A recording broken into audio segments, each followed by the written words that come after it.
Hello, my dear students. Today we will discuss upon this topic, that is depletion of water table. Till last lecture we have studied about groundwater and water table, and now we will discuss about the topic of depletion of water table. Water drawn from under the ground gets restored by seepage of rainwater. The water table does not get affected as long as we draw as much water as is replenished by natural processes. However, water table may go down if the water is not sufficiently replenished. This may happen due to many reasons. Increase in population, industrial and agriculture activities are some common factors affecting the water table. Scanty rainfall is another factor that may deplete the water table. Yet another factor affecting water table could be deforestation and decrease in the effective area for seepage of water. बच्चों मैं इसको थोड़ा हिंदी में समझाता हूं। अब देखिए बच्चों, क्या होता है वाटर टेबल तो यहां देख ही चुके हैं इस ग्राफ में, इस डायग्राम में देखे हैं वाटर टेबल। तो वाटर टेबल जो है उसका लेयर है, वो लेयर जो है वाटर टेबल उसका डिप्लीशन होते जाता है। अगर हम एक्सेस में यूज करेंगे, इंडस्ट्री में यूज करेंगे, पॉपुलेशन जैसे बढ़ जा रहा है, तो पॉपुलेशन बढ़ने से क्या होगा, कंस्ट्रक्शन बढ़ेगा। ठीक है, कंस्ट्रक्शन बढ़ेगा, पॉपुलेशन, जितना ज्यादा पॉपुलेशन होगा उतना ज्यादा लोग यूज करेंगे पानी का। इंडस्ट्रीज, जितनी भी इंडस्ट्री में प्रोडक्ट बनती है, सारी जो भी प्रोडक्ट बनेगी बिना पानी के यूज के तो नहीं बनेगी। पानी का यूज तो हर सारे प्रोसेस में करना पड़ता है। इवन एग्रीकल्चर एक्टिविटीज में भी हमको पानी का यूज करना पड़ता है। तो वाटर टेबल का डिप्लीशन हो रहा है day by day because of excessive use. So यहां पे और भी ऐसे फैक्टर्स हैं जिसकी वजह से वाटर डिप्लीट हो रहा है, जो कि है देखिए, scanty rainfall is another factor that may deplete the water table. Yet another factor affecting water table could be deforestation, मतलब वनों की कटाई हो रही है।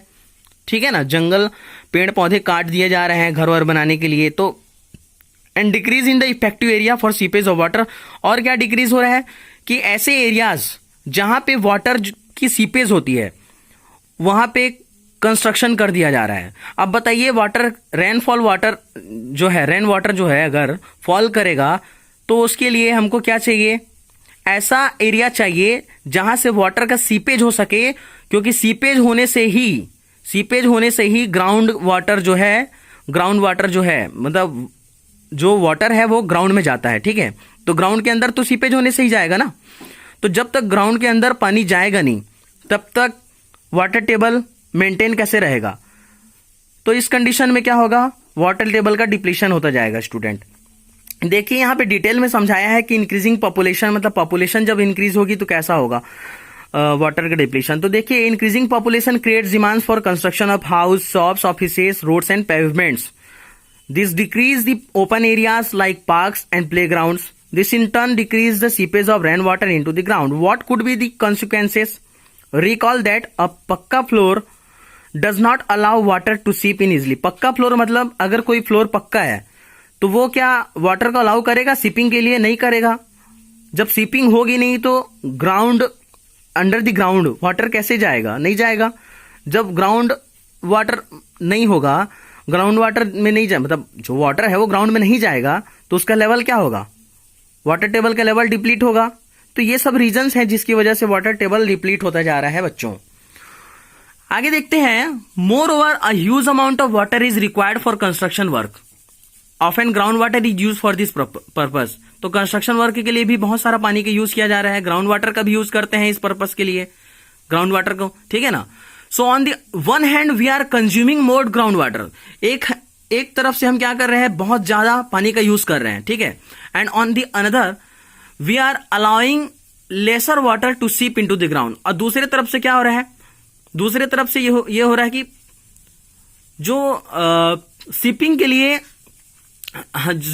लिए अलाउ करना चाहिए, जैसे वाटर जो है सीपिंग करे, तो उसके लिए हम क्या कर रहे हैं, सीपिंग अलाउ नहीं कर रहे हैं। तो जब वाटर सीपिंग नहीं करेगा ग्राउंड में तो वाटर लेवल जो है वो ग्राउंड का वाटर लेवल कैसे इंक्रीज होगा, वाटर टेबल डिप्लीट नहीं होगा क्या इस कंडीशन में?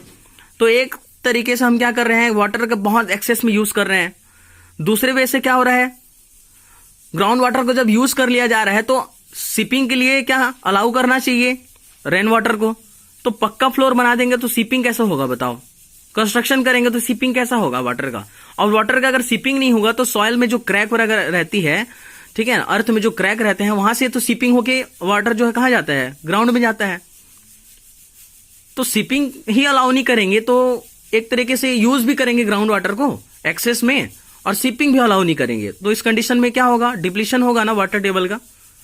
अभी देखिए increasing industries, water is used by all the industries, almost everything that we use needs water somewhere in its production process. तो हर चीज बनाने के लिए प्रोडक्शन प्रोसेस में वाटर की जरूरत पड़ती है, देख सकते हैं, ठीक है। Number of industries is increasing continuously, water is used bye most of the industries is drawn from the ground. तो इतनी सारी इंडस्ट्री है जो वाटर यूज करने के लिए ग्राउंड से क्या कर रही है, वाटर निकाल रही है, ठीक है। यहां भी वाटर डिप्लीशन मिलेगा आपको। यहां देखिए agriculture activities, a majority of farmers in India depend upon rains for irrigation their crops. तो क्रॉप के इरिगेशन के लिए भी वाटर का यूज किया जा रहा है। Irrigation system such as canals are there only in a few places. तो कैनाल्स तो है, सारे प्लेस में थोड़ी है, कुछ ही प्लेसेस में है। इवन दिस सिस्टम में suffer from lack of water due to erratic rainfall, therefore farmers have to use groundwater for irrigation. Population pressure on agriculture, देखो पॉपुलेशन भी जब इंक्रीज हो रहा है तो वो एग्रीकल्चर को क्या कर रहा है, फोर्स कर रहा है, ठीक है। Population pressure on agriculture forces increasing use of ground water. Agriculture की वजह से भी इरिगेशन के लिए, जैसे सिंचाई वगैरह करते हैं फसलों के लिए, क्रॉप्स के लिए इरिगेशन करते हैं ना, क्रॉप्स के लिए, तो इरिगेशन के लिए बहुत सारा पानी की जरूरत पड़ती है। तो इरिगेशन के लिए डे बाय डे जो पानी चाहिए वो ग्राउंड वाटर का यूज हम करते हैं। तो यहां पे भी हमको क्या मिल रहा है, this results in depletion of water table. Okay my dear students, I hope यहां तक का समझ में आया होगा। अभी देखिए distribution of water. Distribution of water, the distribution of water over the globe is quite uneven due to a number of factors. Some places have good amount of rain and are water rich, on the other hand there are desert which have scanty rainfall. India is a vast country and the rainfall is not the same everywhere. Some regions have excessive rains while some others have very little rainfall.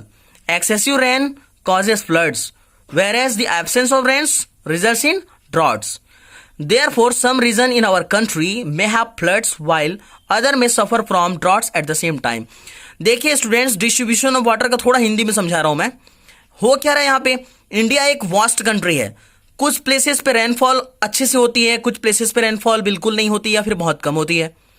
अब बताइए excessive rainfall होगा तो वहां तो फिर maintain रहेगा water table. भाई जहां पे बराबर डिस्ट्रीब्यूशन हो रहा है वाटर का, रेनफॉल अच्छे से हो रहा है, एक्सेसिव रेन हो रहा है, तो वहां पे कोई प्रॉब्लम नहीं है। बट ऐसे भी प्लेसेस हैं हमारे इंडिया में जहां पे बहुत ही वेरी लिटिल रेनफॉल होता है। तो उस कंडीशन में जहां पे लिटिल रेनफॉल होगा, क्या वहां पे ग्राउंड वाटर या फिर वाटर टेबल जो है मेंटेन रहेगा क्या स्टूडेंट? नहीं मेंटेन रहेगा, पानी की कमी होगी। तो वहां पे कैसे करेंगे जहां पे पानी की कमी होगी? तो ये है डिस्ट्रीब्यूशन ऑफ वाटर का टॉपिक जो मैंने क्लियर किया। एक्सेसिव रेन से क्या होता है, फ्लड, मतलब बाढ़ आ जाती है। एब्सेंस ऑफ रेन से क्या होता है, सूखा पड़ जाता है, काल पड़ जाता है, results in droughts. Therefore some regions in our country में हैव फ्लड्स। तो कुछ ऐसे रीजन है हमारे कंट्री में जहां पे बाढ़ आती है, while the other may suffer from droughts at the same time। तो कुछ ऐसे रीजंस भी हैं हमारे कंट्री में जहां पे सूखा और अकाल पड़ा रहता है पानी की वजह से। Okay my dear students, I hope आप लोगों को डिस्ट्रीब्यूशन ऑफ वाटर समझ में आया होगा। हर जगह इक्वली डिस्ट्रीब्यूट नहीं है वाटर, कहीं पे रेनफॉल ज्यादा होता है, कहीं पे कम होता है। इसके बाद है वाटर मैनेजमेंट। ये टॉपिक को मैं नेक्स्ट लेक्चर में क्लियर करूंगा, क्योंकि एक साथ इतना पढ़ा पाना मुझे नहीं लगता ये पॉसिबल है, और आप लोगों के लिए भी ठीक नहीं है। थोड़ा थोड़ा पढ़ो, हमारे पास टाइम है, हम काफ़ी कुछ कर लेंगे। बस आप लोग अपनी रिवीजन बराबर रखो और साथ में नोट्स बनाते रहो, और एग्जाम के लिए हाफियरली पोर्शन जो सेंड कर दिया गया है उस पर फोकस करो स्टूडेंट, उस पर फोकस करो, उसकी एक्सरसाइज के क्वेश्चन रीड करो। ओके माय डियर स्टूडेंट्स, मिलते हैं नेक्स्ट लेक्चर में। Bye bye.